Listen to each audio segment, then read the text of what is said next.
ला हौल वला कुव्वता इल्ला बिल्लाहिल अलिय्यिल अज़ीम। औज़ु बिल्लाहि मिनश शैतानिर रजीम। बिस्मिल्लाहिर रहमानिर रहीम। अल्हम्दुलिल्लाहि रब्बिल आलमीन। अस्सलातु वस्सलामु अला सय्यिदिना व नबिय्यिना व शफ़ीइ ज़ुनूबिना व हबीबि क़ुलूबिना मौलाना मौलस सक़लैन जद्दिल हसन वल हुसैन अबुल क़ासिम मुहम्मद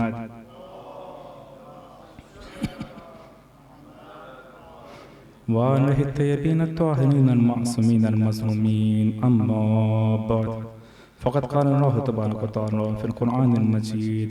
बिस्मिल्लाहिर रहमानिर रहीम। व क़ाल रब्बुकुम अदऊनी अस्तजिब लकुम। एक दुरूद भेजिए इस्मत मोहम्मद व आले मोहम्मद पर।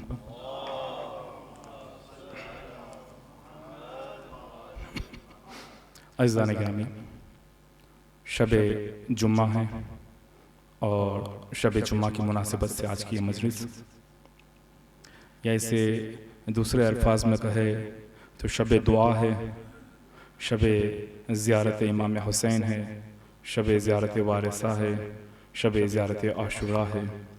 ये शब ये खुदा से कुछ मांगने की शब है, ये शब गिड़गिड़ाने की शब है।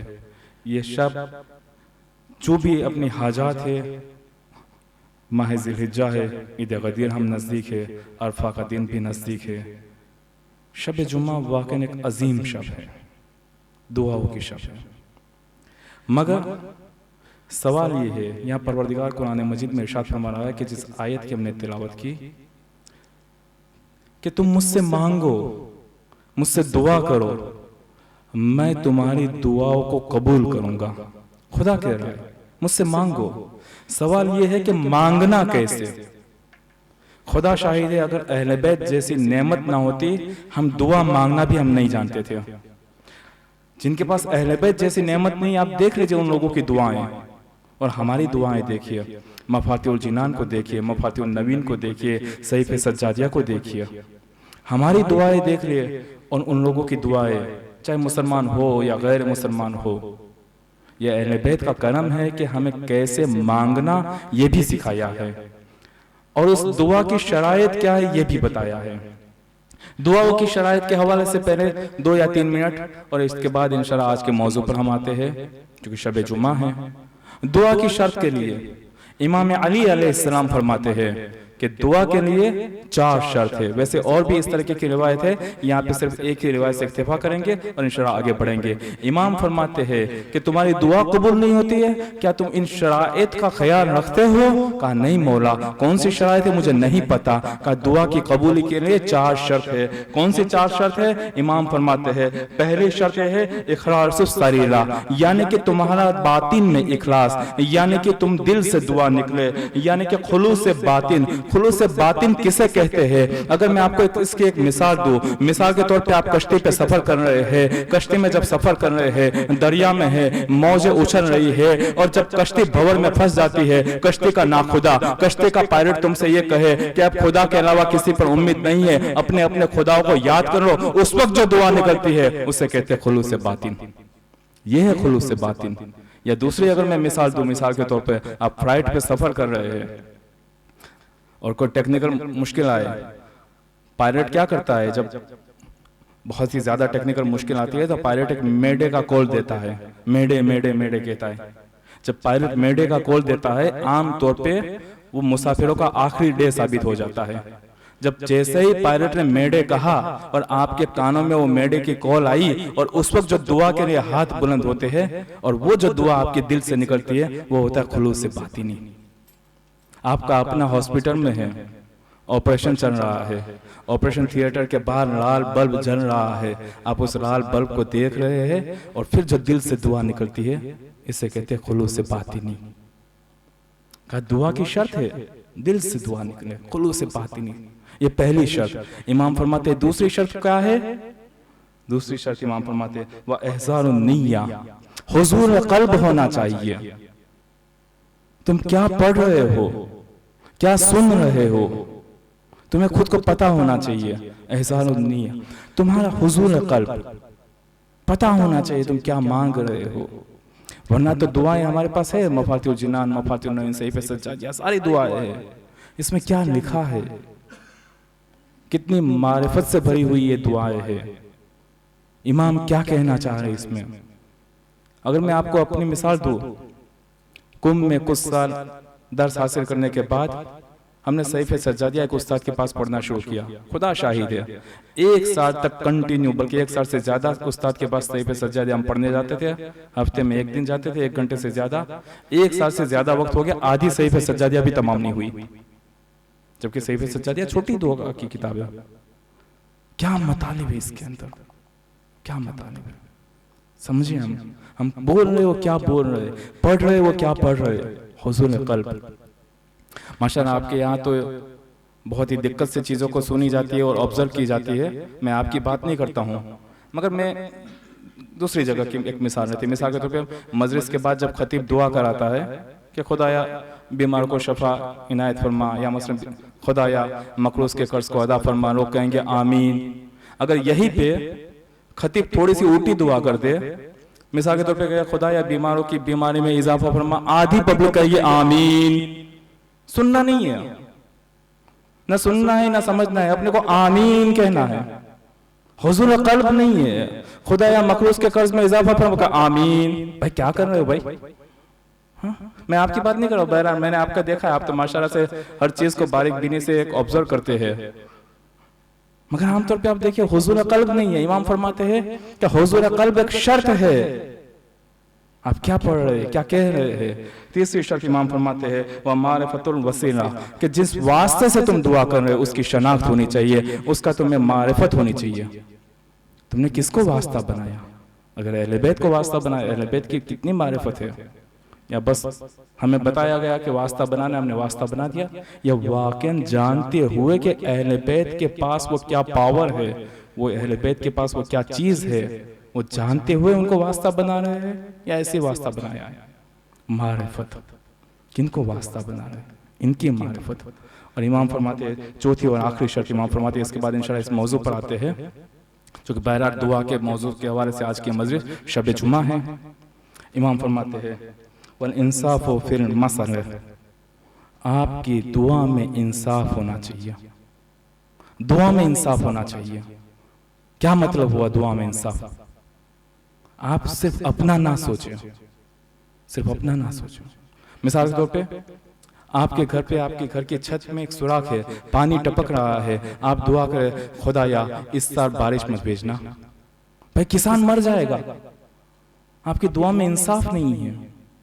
ये इमाम ने 4 शर्त बताई है कि ये 4 शर्त दुआ के लिए है। आइए हम देखते हैं कि जो हम ज़ियारत भी पढ़ते हैं, चाहे वो ज़ियारत इमाम हुसैन हो, ज़ियारत वारिसा हो, ज़ियारत आशुरा है, इसमें भी कुछ दुआ या कलिमात मौजूद है। इनमें से एक है ज़ियारत आशुरा। ज़ियारत आशुरा दरवाक़े हदीस कुदसी है। ज़ियारत आशुरा हम तक पहुंचे इमाम सादिक अलैहिस्सलाम से, कि इमाम सादिक के पास, इमाम बाकिर से, इमाम बाकिर से के पास, इमाम सज्जाद से, इस तरीके से पैगंबर इस्लाम और पैगंबर इस्लाम के पास जिब्रील से, और जिब्रील के पास परवरदिगार की तरफ से। तो ज़ियारत आशुरा दर हकीकत हदीस कुदसी है। तो इस हदीस कुदसी के कुछ जुमले हैं कि जो हम ज़ियारत पढ़ते हैं, आम तौर पे ज़ियारत को ज़ियारत समझ के पढ़ते हैं कि अस्सलामु अलैकुम या अबा अब्दुल्लाह, अब अब्दुल्लाह आपके ऊपर सलाम, आपके ज़ालिमों पे लानत वगैरह वगैरह। मगर इसमें कुछ दुआया कलिमात भी है। 1 या 2 कलिमात के ऊपर हम आज इंशाअल्लाह बात करेंगे और आपकी ज़हमत तमाम करेंगे। ज़ियारत आशुरा के जुमले क्या कहते हैं हम ज़ियारत आशुरा में? फसलुल्लाहल्लज़ी अकरम मकामक व अकरमनी बिका अन यरज़ुक़नी तलब सालिह मा इमाम मंसूर मिन अहले बैत मोहम्मद सल्लल्लाहु अलैहि व आलिहि वसल्लम।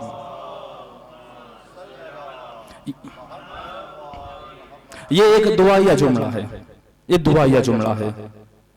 क्या मतलब हुआ? 3 चीजों पे बात हो रही है यहाँ पे, 3 चीजों पे बात हो रही है।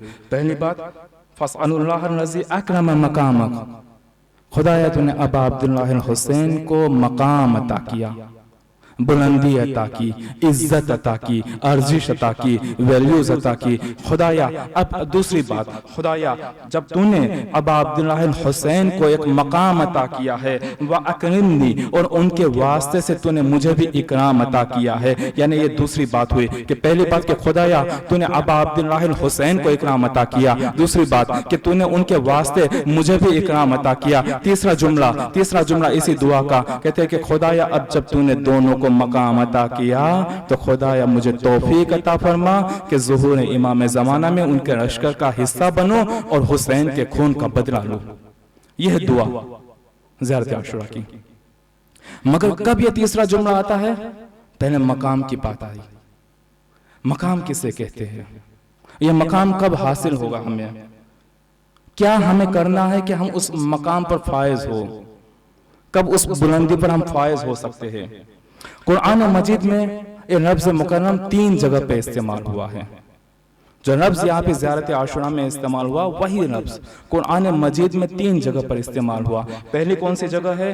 कहा गया बन इबादुल मुकर्रमून, फरिश्तों के लिए कहा गया कि हमने इनको मकाम अता किया। अब जब खुदा ने मकाम अता किया कि दुनिया में किसी की ताकत नहीं है उसे बेइज्जत कर सके, खुद परवरदिगार कुरान मजीद में इरशाद फरमाता है कि हमने जिसको इकराम अता नहीं किया, अगर सारा आलम मिल के भी अगर उसे इज्जत देना चाहे तो वो इज्जत नहीं दे सकता।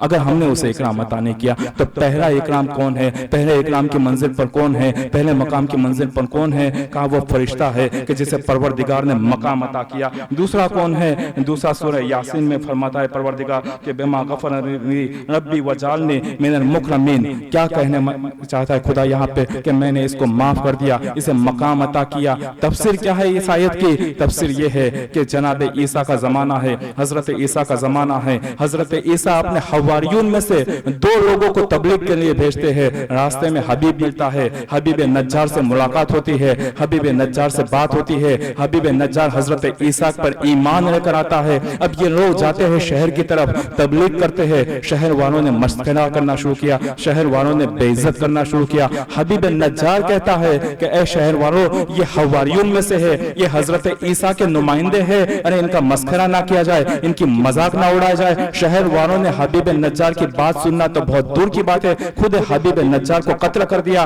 परवरदिगार ने कुरान में आयत नाजिल की, बेमा गफरनी, हमने उनके सारे गुनाहों को माफ किया और उसे मकाम अता किया।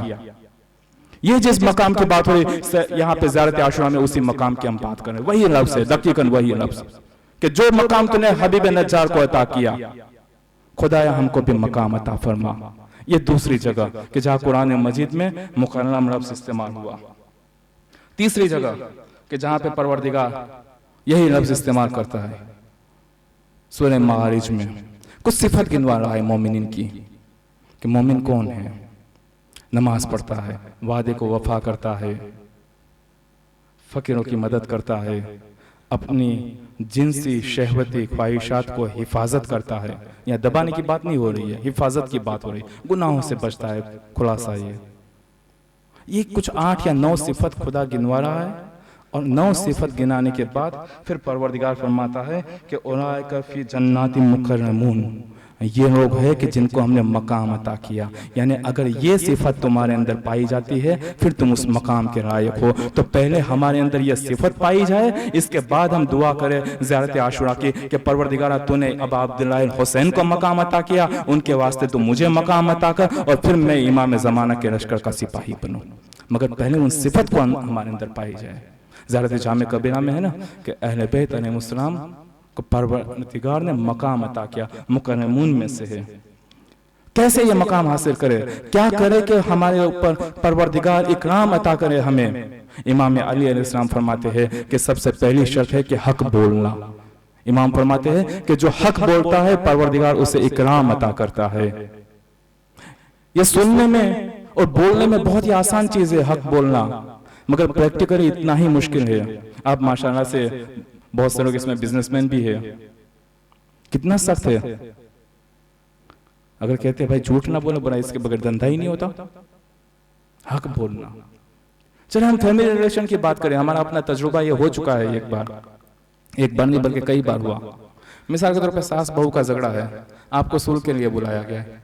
सास या बहू दो में से एक आपके रिश्तेदार है, आपने दोनों की बात सुनी, आपने देखा हक जो है दूसरी जानिब है। अगर आप हक बात करेंगे, जो रिश्तेदार है वो आपसे दुआ सलाम बंद कर देगा। कितना सख्त है। और अगर उस वक्त आपने हक का साथ नहीं दिया तब भी सख्त है, जुल्म हो जाएगा।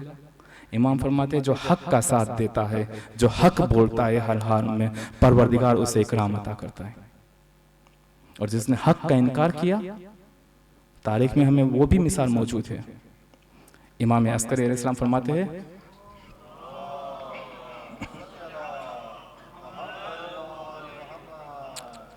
इमाम फरमाते हैं कि पैगंबर इस्लाम बैठे और पैगंबर के आसपास कुछ और लोग बैठे। पैगंबर से डिमांड की जा रही है कि आपसे पहले जो अंबिया आए उनके मौज़े दिखाइए, हम आप पर ईमान लाएंगे। पैगंबर ने मौज़े दिखाए, कुछ लोग ईमान लेकर आए। आखिर में अबू जहल खड़ा हुआ। देखिए नाम में भी कितनी जहालत टपक रही है। आखिर में अबू जहल खड़ा हुआ, कहा या रसूल अल्लाह ये बताइए 1 घंटे पहले मैं कहाँ पर था।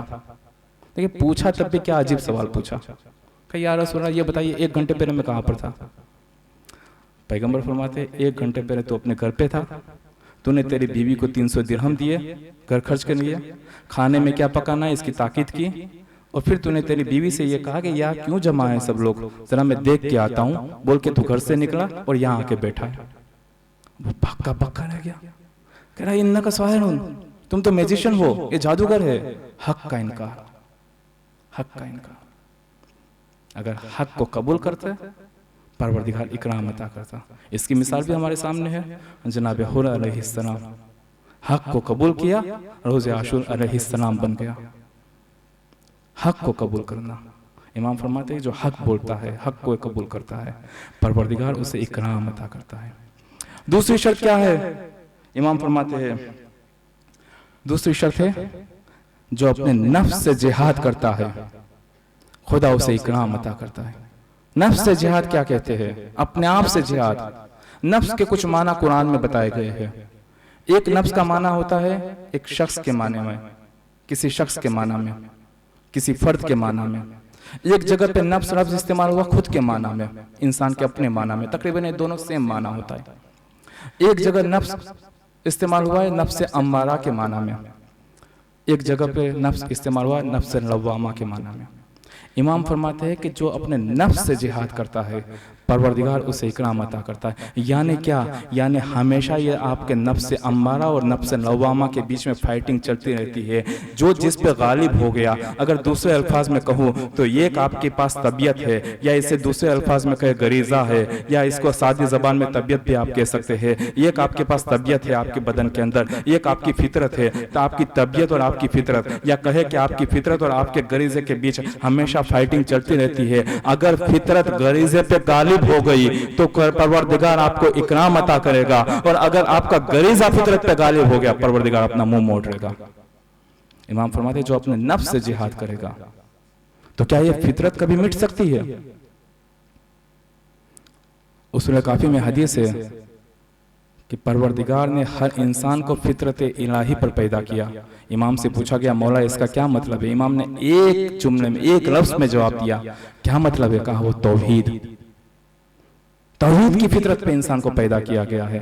फितरत किसे कहते हैं? मिसाल के तौर पर आपके पास एक कंप्यूटर, एक लैपटॉप है, नया कंप्यूटर लेकर आए, नया लैपटॉप लेकर आए, बेहतरीन ऑपरेटिंग सिस्टम काम कर रही है, इसके सारे हार्डवेयर ड्राइवर्स जो है सही से काम कर रहे हैं। आप इसका इस्तेमाल करते गए, कुछ वायरस भी आ गए। अब जब वायरस आ गए, ना आपकी ऑपरेटिंग सिस्टम ठीक से काम कर रही है, ना आपके वो ड्राइवर्स काम कर रहे हैं, ना प्रिंटर का ड्राइवर काम कर रहा है, ना आपके सीडी राइटर का ड्राइवर ठीक से काम कर रहा है, ठीक है, बार बार सिस्टम हैंग हो रही है। आपने क्या किया? आपने वहां पे एक ऑप्शन है फैक्ट्री रीसेट, ये आपके लैपटॉप में ऑप्शन है। आपने फैक्ट्री रीसेट के बटन पर क्लिक किया, सारे वायरस चले गए, फिर से वापस ऑपरेटिंग सिस्टम आ गई, फिर से सारे वो ड्राइवर्स इंस्टॉल हो गए। मैं कहूँगा भाई ये कैसे हो गया, ये तो सब कुछ खत्म हो गया था, ये फिर से कैसे हो गया? आप कहेंगे मौलाना ये आपका फील्ड नहीं है, ये हमारा फील्ड है। या हार्ड डिस्क में एक छिपी हुई जगह होती है, उस छिपी हुई जगह में जब जिस कंपनी ने इस कंप्यूटर को बनाया है, इसने वो हाइड करके रखा हुआ है हार्ड डिस्क का उस पार्ट को, और उस हाइड किए हुए पार्ट के अंदर वो ऑपरेटिंग सिस्टम भी मौजूद है, उसके ड्राइवर की ओरिजिनल फाइल भी मौजूद है। जब आपने फैक्ट्री रीसेट किया तो वो जो हाइड किया पार्ट था वहां से इसने फिर से अपने आप को रीइंस्टॉल किया, ऑपरेटिंग सिस्टम भी रीइंस्टॉल हो गई, ड्राइवर भी फिर से रीइंस्टॉल हो गए। तो यानी फितरत क्या है, परवरदिगार ने भी जब फितरत इलाही पर इंसान को पैदा किया, यानी इंसान की हार्ड डिस्क के एक छुपे हुए भाग में उस फितरत को रखा हुआ है। अब इंसान को चाहिए कि बार बार अपने आप को फॉर्मेट करता जाए, बार बार अपने आप को फैक्ट्री रीसेट करता जाए और तौहीद पर कायम रहे। एक दुरूद भेज हज़रत मोहम्मद व आले मोहम्मद पर।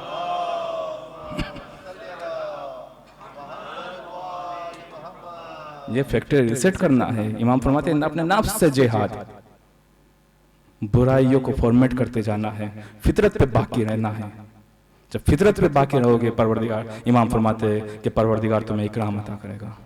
ये हार्ड डिस्क के तो जो हाइड पार्ट है, हिडन पार्ट है, उसको तो आप डिलीट भी कर सकते हैं, मगर खुदा ने जो हार्ड डिस्क, अपनी हार्ड डिस्क में जो हिडन पार्ट में फितरत रखी हुई वो डिलीट नहीं हो सकती। दबाई जरूर जा सकती है, दबाई जरूर जा सकती है, क्योंकि दोनों चीज है ना, अमारा भी है, लवामा भी है, फितरत भी है, गरीजा भी है। दोनों के बीच में आपस में फाइट है, एक गलबा पाएगी डेफिनेटली। जिसने गलबा पा लिया बस उसी की जीत हो गई। अगर फितरत ने गलबा पाया, परवरदिगार ने आपको इकराम अता किया। इमाम फरमाते हैं कि जब परवरदिगार किसी को इकराम अता करता है तो मोहब्बत खुदा उसके दिल में डालता है। मोहब्बत खुदा, मोहब्बत अहले बैत अलैहिस्सलाम, बहुत जरूरी है ये चीज।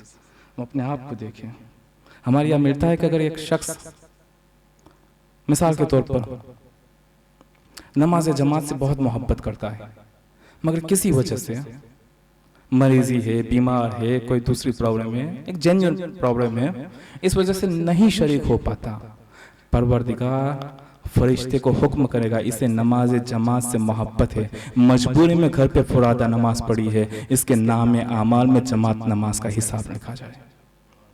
वैसे ही अगर आपको फर्श अजाब से मोहब्बत है, किसी मजबूरी की वजह से फर्श अजाब पर नहीं आ पाए, दिल चाहता है फर्श अजाब पे आना, परवरदिगार फरिश्ते को हुक्म करेगा इसे फर्श अजाब से मोहब्बत है, इसके नाम आमाल में फर्श अजाब का हिसाब लिखा जाए।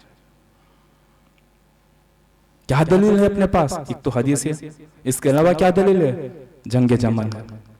इमाम अली अलैहिस्सलाम के पास एक शख्स आता है, आके कहता है मौला काश कि मेरा भाई भी यहाँ पर होता, वो भी इस सक्सेस को देखता, वो भी इसमें शरीक होता, वो भी इस सवाब में शरीक होता, काश कि वो भी होता। इमाम पूछते उससे अवहा का आखी का माना, क्या तुम्हारा भाई हमारे साथ है? क्या इसका कल्बी लगाव हमारे साथ है? क्या हमसे मोहब्बत करता है वो? क्या अगर उससे पॉसिबल होता तो क्या वो शरीक होता? का जी मौला, अगर वो यहाँ पे आ सकता था तो जरूर आता, नहीं आ पाया। अगर वो यहाँ पर होता जरूर इस जंग में शिरकत करता। इमाम ने क्या खूबसूरत जवाब दिया है, फरमाते हैं तो फिर सुनो, न सिर्फ तुम्हारा भाई बल्कि उसकी सुल्ब में आने वाले जितने भी हमारे मुहिब है कि जो चाहते हैं कि हम इस जंग में शरीक होते तो कितना अच्छा होता, वो सब इस जंग में शरीक है। या लैतनी कुन्तु माअकुम फअफूज़ फौज़न अज़ीमा, काश कि मैं होता, मगर वो काश सिर्फ ज़बानी काश नहीं है, वो वाकई काश कि मैं होता। ये है आगे कहा गया इकराम के हवाले से कि बुराई का जवाब अच्छाई से देना। खुदा की एक सिफतों में से एक सिफत यह है कि परवरदिगार बुराई का जवाब अच्छाई से देता है। इसकी बेहतरीन मिसाल अगर हमें कहीं पर मिलती है तो करबला के मैदान में मिलती है। रोज़े आशूर जब हो आते हैं, इमाम ने अपनी ज़बान से तो छोड़ी, अपने चेहरे से भी ये जाहिर नहीं होने दिया, बल्कि कहा जाओ अब्बास इस्तकबाल के ले जाओ, हो रहा है, जाओ अनेक पर इस्तकबाल के ले जाओ, हो रहा है। बुराई का जवाब कितनी अच्छाई से दिया। इमाम कहते हैं जो बुराई का जवाब अच्छाई से देता है परवरदिगार उसे इकराम अता करता है। इमाम फरमाते हैं अहले बैत अलैहिस्सलाम से वस्ल होना अहले बैत से राबता, अहले बैत से कांटेक्ट बनाए रखना। इमाम हादी अलैहिस्सलाम का ज़माना है, एक सलवात भेजो मोहम्मद वाली।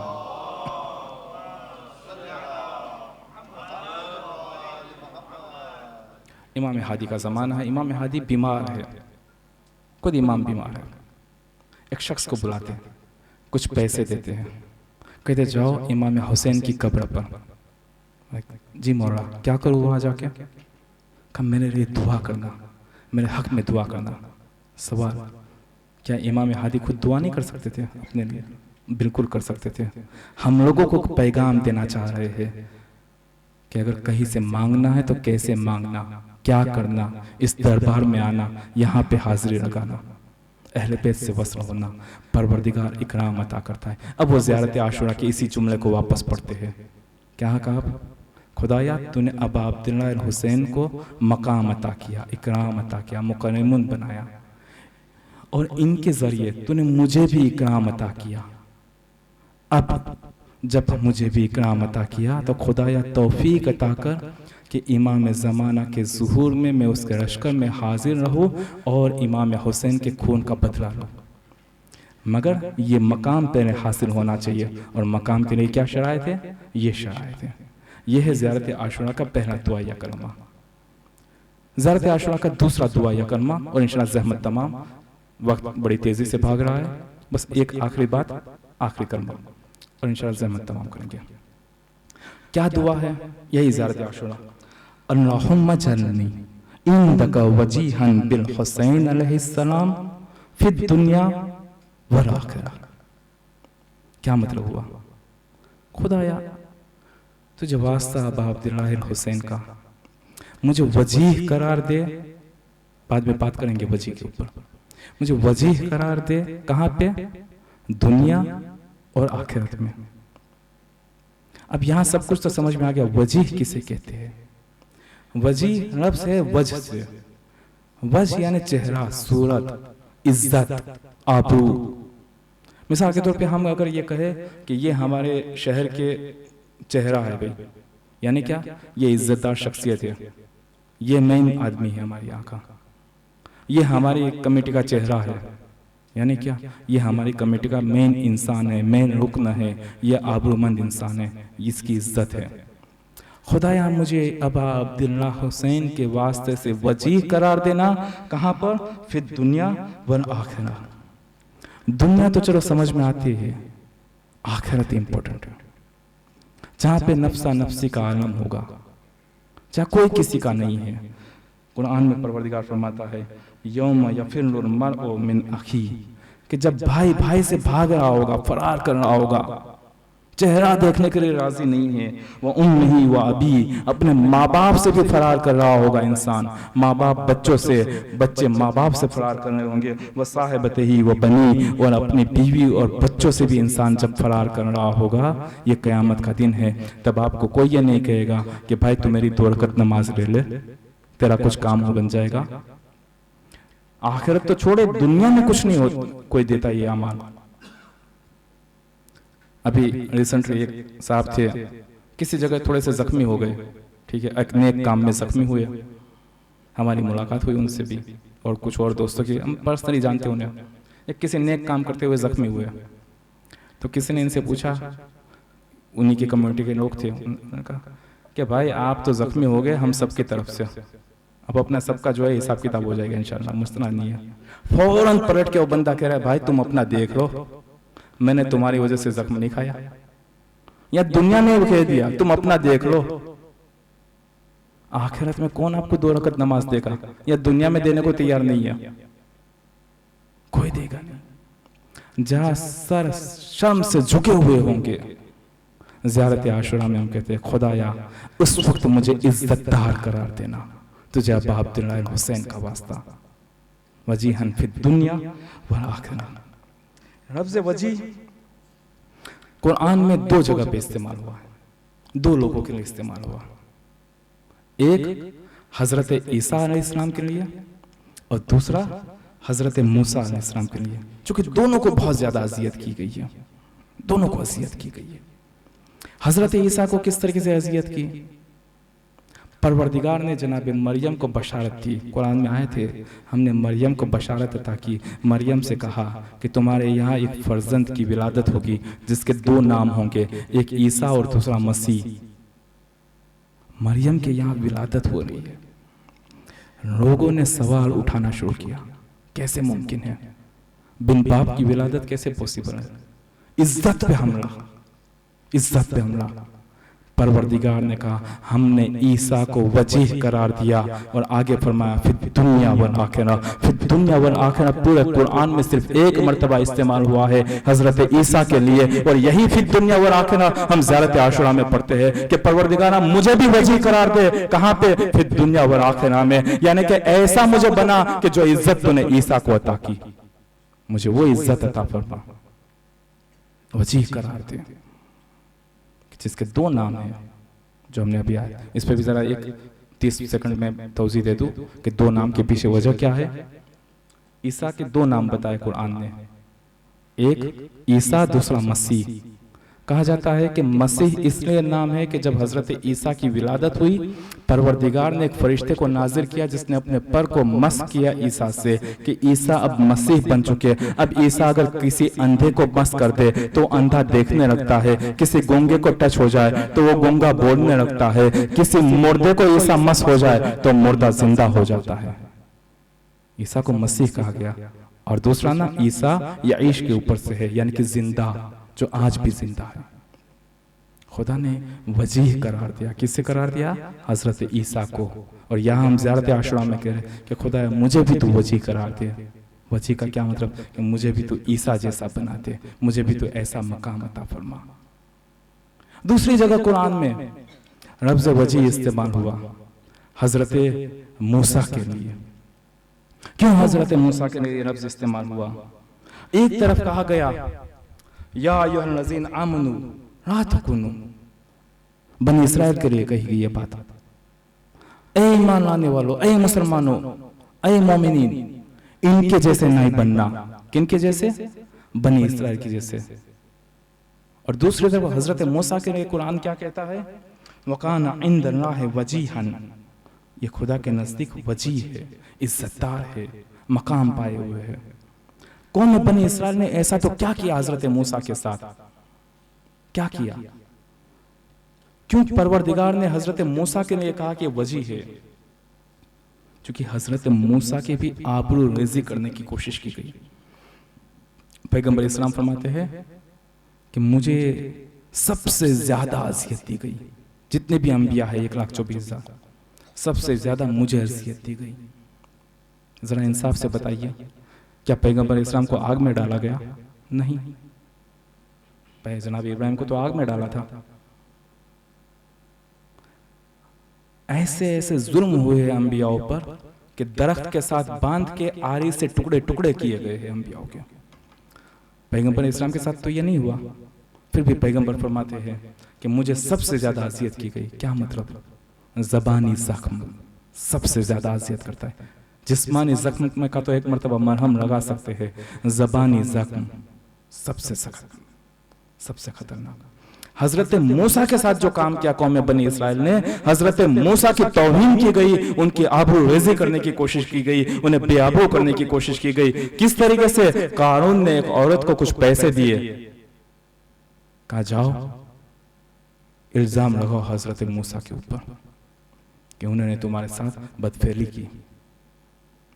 अब सोचिए आज के जमाने में, जो आज की जो मॉडर्न दुनिया है, अस्तगफिरुल्लाह, कि यहाँ पे जो किसी चीज का लिहाज नहीं रखा जाता आज की दुनिया में।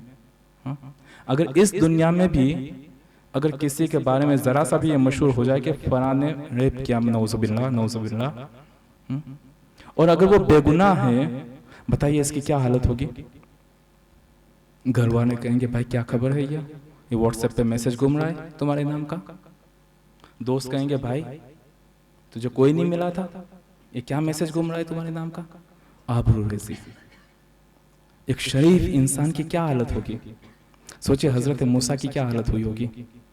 वो बात अलग है कि परवरदिगार ने हजरत मूसा को वजीह करार दिया कि वो औरत सबके बीच में, मजमे के बीच में एतराफ कर बैठी कि हाँ मुझे कुछ पैसे दिए गए थे ताकि मैं इल्जाम लगाऊं।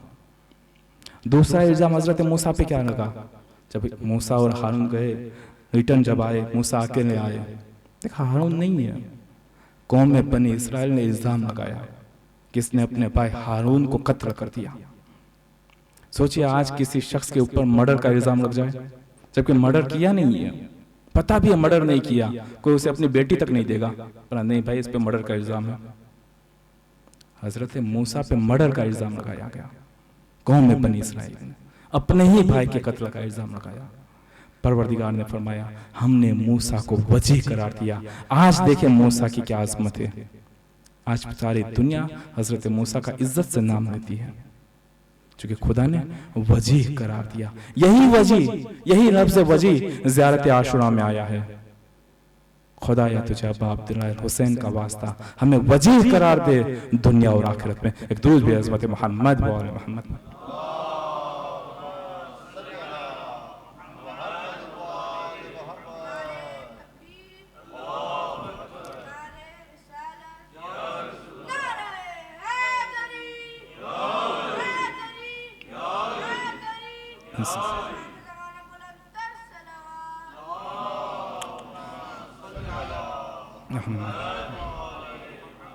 इंसान की आबरू, इंसान की इज्जत की हिफाजत करना हर मोमिन के ऊपर वाजिब है, हर मोमिन के ऊपर। परवरदिगार कुरान मजीद में इरशाद फरमाता है कि वो के जो लोगों की आबरू रेज़ी करते हैं उनके लिए खुदा ने अज़ाब अलीम रखा हुआ है। कुरान में कुछ अज़ाब की बात हुई है। एक जगह कहा गया अज़ाब अजीम, बड़ा अज़ाब, बड़ा गुनाह, बड़ा अज़ाब। किसी जगह कहा गया अज़ाब मुहीन, कुचलने वाला अज़ाब, टुकड़े टुकड़े करने वाला अज़ाब। यहाँ पे कहा गया अज़ाब अलीम, यानी क्या दर्दनाक अज़ाब। क्योंकि जब आप किसी की आबरू रेज़ी करते हैं, किसी के बारे में बुरा भला कहते हैं, सोचे बगैर, सोचते भी नहीं उसके दिल पे क्या असर होगा। आबरू रेज़ी उसके दिल पे उस कितना दर्द पहुंचेगा, उसे कितनी अजियत होगी उसे। परवरदिगार ने फरमाया अगर कोई इस तरीके का काम करता है खुदा ने उसके लिए अज़ाब अलीम यानी कि दर्दनाक अज़ाब रखा है। इमाम सादिक अलैहिस्सलाम से पूछा गया,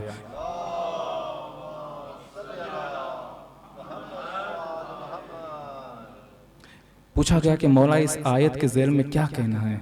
इमाम ने फरमाया कि जब तुम किसी के बारे में कोई बुरी चीज़ देखो और या सुनो और तुम उस चीज़ को दूसरों को बताओ, इसके लिए परवरदिगार ने अज़ाब अलीम रखा है। छोटी सी मिसाल दो, बात वाज़े हो जाए। आमतौर पे मैं आसान मिसाल देना ज़्यादा पसंद करता हूँ, ज़्यादा प्रेफर करता हूँ, ताकि बच्चों के लिए भी बात वाज़े हो जाए।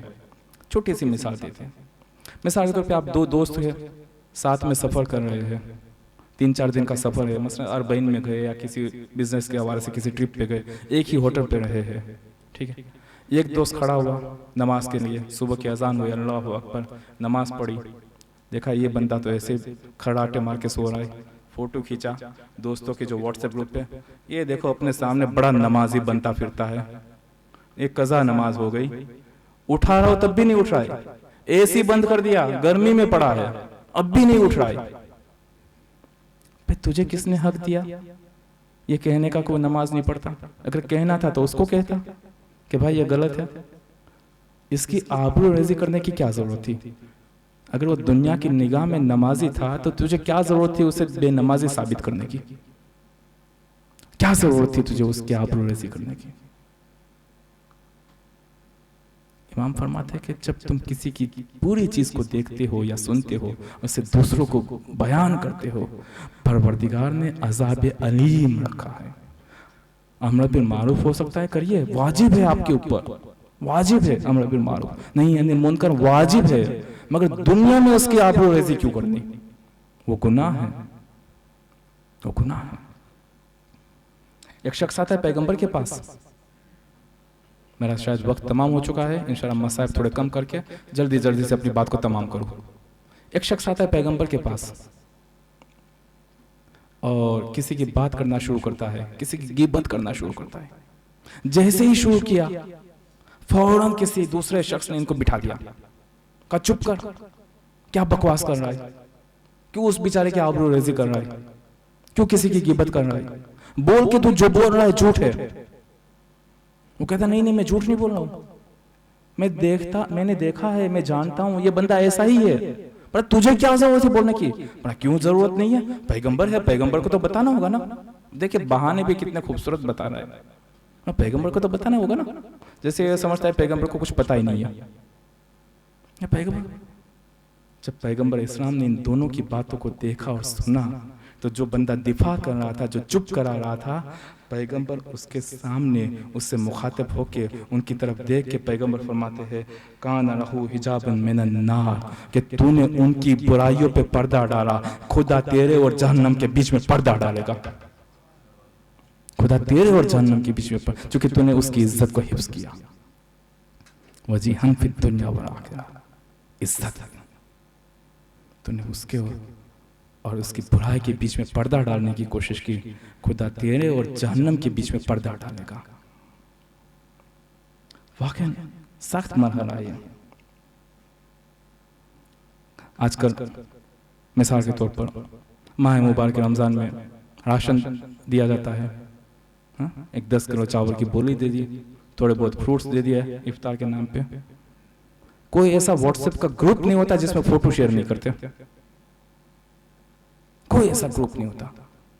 जब पूछते भाई कर क्या रहे हो, पर दूसरों को तशवीश होगी ना, दूसरों के लिए, कि दूसरे भी फिर ऐसे काम करें, तो फिर उस बंदे का क्यों फोटो डाल रहे हो जिसको तुमने दिया? इस बेचारे का क्या गलती है यार? वो तो बेचारा गरीब आदमी है, वो तुम्हें मना भी नहीं कर पाएगा, क्योंकि मना करेगा तो तुम दोगे नहीं कुछ। उस बेचारे की क्या गलती है? अच्छा उसकी भी अब आदत हो गई, उसके भी आदत, अब उसे भी कोई परवाह नहीं है, और खुदा तो देख रहा है ना कि इसके बंदे की कैसे तौहीन की जा रही है। इमाम हुसैन अलैहि, ये आखिरी बात इंशाअल्लाह से तमाम। इमाम हुसैन अलैहिस्सलाम के पास एक शख्स आया, आके कहते हैं मौला कुछ एक काम था आपसे, एक थोड़ा सा कर्जा है 500 दिरहम का। इमाम का 1 मिनट लिख के बता। क्यों? हमारे यहाँ पे भी ये होता है ना कि लिख के बताओ, ताकि फिर वो एप्लीकेशन को स्कैन करेंगे, ताकि क़यामत वो अपने हार्ड डिस्क में रहेगी, ठीक है। फिर जो नया डोनर आएगा उसको भी वो एप्लीकेशन दिखाएंगे, देखो इसने इतना मांगा था, हमने इतना दिया, इसमें से इतना खुम्स का दिया, और उस दिन तो खुम्स था भी नहीं, मैंने अपनी जेब से दिया। भाई सुभान अल्लाह, खुदा कबूल करे, मगर उसका नाम, उसकी डिटेल सब आपने दे दिया उस बेचारे की। हाँ, इमाम ने भी कहा एप्लीकेशन लिखो। क्या इसलिए कहा कि ताकि इमाम भी क़यामत वो अपना स्कैन करके हार्ड डिस्क में रखे? इमाम कहना खामोश, लिख के बताओ। क्यों? क्योंकि इमाम समझ गए ये कुछ मदद मांग रहा है। अतराफ में कुछ लोग बैठे थे, इमाम नहीं चाहते थे कि वो जो मदद मांग रहा है वो दूसरों को भी पता चले। इमाम नहीं चाहते थे दूसरों को भी पता चले। कहा लिख के बता क्या काम है। कहा बिस्मिल्लाहिर्रहमानिर्रहीम, मौला मुझे 500 दिरहम का मेरे ऊपर कर्ज है, बस आप सिर्फ सिफारिश कर दीजिए कि मुझे कुछ मोहलत मिल जाए, कुछ मुद्दत मिल जाए, कुछ टाइम मिल जाए, ताकि मैं वो 500 दिरहम का कर्ज अदा कर सकूँ। इमाम ने देखा, ठीक है, 1000 दिरहम मंगवाए गए। कहा ये 500 दिरहम तेरे कर्जे के लिए, कर्जा अदा कर, ये 500 दिरहम तेरे घर खर्च के लिए। कहा मौला मैंने तो मांगा भी नहीं। कहा ना, ये रखना। और ठीक है मैं जाता हूँ। पर जाते जाते एक नसीहत सुन ले, बस ये आखिरी बात से अहमद तमाम। वजी किसे कहते हैं? इज्जत बचाना, आबरू बचाना। कहा जाते जाते एक नसीहत सुन ले। कहा क्या मौला? पर 3 लोगों के अलावा किसी और के सामने हाथ नहीं फैलाना। 3 के अलावा किसी और के सामने हाथ नहीं फैलाना। कहा मौला कौन बोलोगे? कहा पहले याद रखना, मुतदय्यन के अलावा किसी के सामने हाथ नहीं फैलाना। अगर कोई मुतदय्यन होगा, अगर मदद कर सकता है तो तेरी मदद करेगा, मदद नहीं कर सकता तेरे लिए दुआ करेगा, तेरी आबरू रेजी नहीं करेगा, पूरे शहर में ढिंढोरा नहीं पीटेगा। वो आया था मेरे पास इतनी मदद के लिए ना। शर्त है मुतदय्यन। अब सोचिए जो इस तरीके से ढिंढोरा पीटता है, क्या वो मुतदय्यन की कैटेगरी में आता है? नहीं आता है? आप सोचिए। पहली शर्त इमाम ने बताई मुतदय्यन, दूसरी शर्त इमाम ने बताई जवाब मर्द। इमाम फरमाते हैं किसी ऐसे के पास जाना कि जो तेरी मदद करे, और अगर मदद नहीं कर सकता तो रास्ता बताएगा, मगर शहर में ढिंढोरा नहीं पिटेगा। जवान मर्द के पास जाना, जवान मर्द की सिफत होती है। तीसरी और आखिरी बात इमाम फरमाते हैं, किसी के पास मदद के लिए जाना तो देखना अब हसबा, वो इंसान खानदानी इंसान हो, फैमिली रखने वाला इंसान हो, बीवी बच्चे रखने वाला इंसान हो, उसे मालूम है इज्जत क्या होती है, इज्जत कैसे कमाई जाती है। किसी की आबरू रेजी हो जाए कोई उसे अपनी बेटी भी नहीं देता, उसे मालूम है वो खानदान लेकर बैठा है, वो इज्जत लेकर बैठा है, ये बहन बेटी लेकर बैठा है, ये फैमिली लेकर बैठा है। अगर जाना तो ऐसे के पास जाना। वो आप सोचिए, अगर कोई फैमिली तो लेकर बैठा है मगर ये सिफत इसमें नहीं है, इमाम की निगाह में वो खानदानी नहीं है, ये है इज्जत। आइए फिर से ज़ियारत आशुरा का वो जुमला दोहराते हैं, अल्लाहुम्मा जन्न वजीहन बिल हुसैन फिद दुनिया वल आखिरा। खुदाया मुझे वजीह करार देना, खुदाया मुझे इज्जतमंद आबरूमंद करार देना दुनिया और आखिरत में। बस मेरा वक्त ऑलरेडी तमाम हो चुका है, माजरत चाहता हूँ, शायद 4 या 5 मिनट ज़्यादा हो गई। ये इमाम कि जिसको खुदा ने वो मकाम अता किया कि जिनके वसीले से हम मकाम मांगते हैं, ये इमाम कि जिसको खुदा ने इज्जत अता की, वजीह करार दिया, उनके वास्ते से हम मकाम मांगते हैं, हम इज्जत मांगते हैं। उस हुसैन ने खुदा को क्या दिया? सारी चीजें एक तरफ जो हुसैन ने दी, मगर अपने ही हाथों में अपने ही 6 माह के बेटे को जनाजा उठाना एक तरफ। हुसैन ने क्या कुछ नहीं दिया अजीजों। बस अजीजों, शहादत नहीं पढ़नी है, आपके सामने है किस तरीके से हुसैन असगर को लेकर गए, किस तरीके से असगर बिन पानी के मछली तड़पती वैसे तड़प रहे थे, किस तरीके से असगर को 3 भाल का तीर मारा गया, किस तरीके से असगर के जनाजे को लेकर हुसैन खैमे की तरफ आए। आपके सामने सारी बातें हैं ना, शहादत नहीं पढ़नी, बस एक बात, मजलिस तमाम, बस दुआएं कर देना। वाकई शब जुमा है, दुआ की शब है। आपने देखा ना कि जब हुसैन खैमे की तरफ गए हैं तो खैमे के आगे जाते वापस पलटते, आगे जाते वापस। रोज़े आशूर हम भी तो यही अमाल करते हैं ना, इन्ना लिल्लाह व इन्ना इलैहि राजिऊन, रज़न बिक़ज़ाइही व तस्लीमन लिअम्रे। अरे मैं कहूँगा मौला समझ में नहीं आया, आप जैसा साबिर इमाम कभी आगे बढ़ता है, कभी पीछे आता है, कभी आगे बढ़ता है, कभी पीछे आता है। हाँ अजीजों, ये बात समझ में ना आती, मगर तेहरान के एक जाकिर ने इस बात को क्या खूबसूरत अंदाज में समझाया। तेहरान का वो जाकिर कहता है कि एक दिन विंटर का सीजन था, सर्दी का सीजन था, मैं मजलिस पढ़ के रात में मजलिस पढ़ के अपने घर की तरफ जा रहा था। मैंने देखा सड़क के किनारे एक शख्स बैठा है, उसकी गोद में एक छोटा सा बच्चा है। मैं उस शख्स के पास गया, कहा भाई ये सर्दी है, ये विंटर की सीजन है, अरे बच्चे को सर्दी लग जाएगी, अगर तेरे पास घर नहीं है तो जा, मैं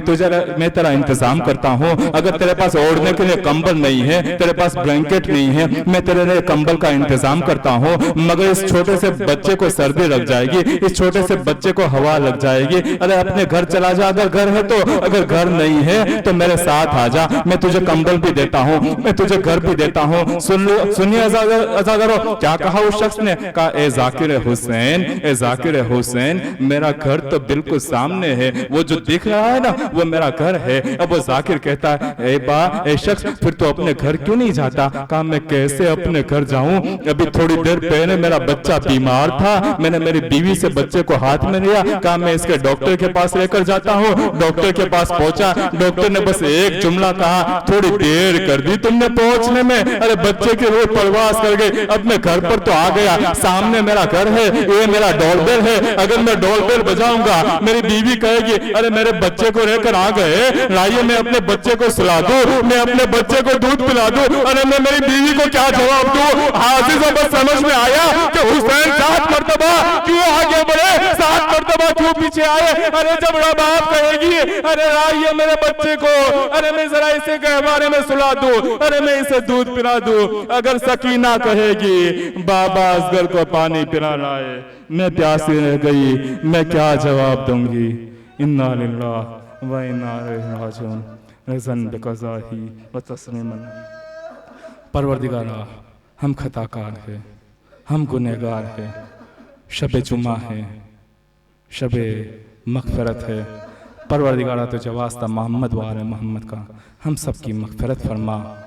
मरने से पहले हम सब के गुनाहों की मग़फ़िरत फरमा। परवरदिगारा, इमाम वक्त को हमसे राज़ी व खुशनूद फरमा। परवरदिगारा, बानी मजलिस, हाज़िरीन मजलिस की नेक हाजात को कबूल फरमा। परवरदिगारा, जहाँ जहाँ भी मुसलमान हैं, बिलखुसूस फ़िलिस्तीन के मुसलमान, उनकी जान और माल, इज़्ज़त व आबरू की हिफाजत फरमा।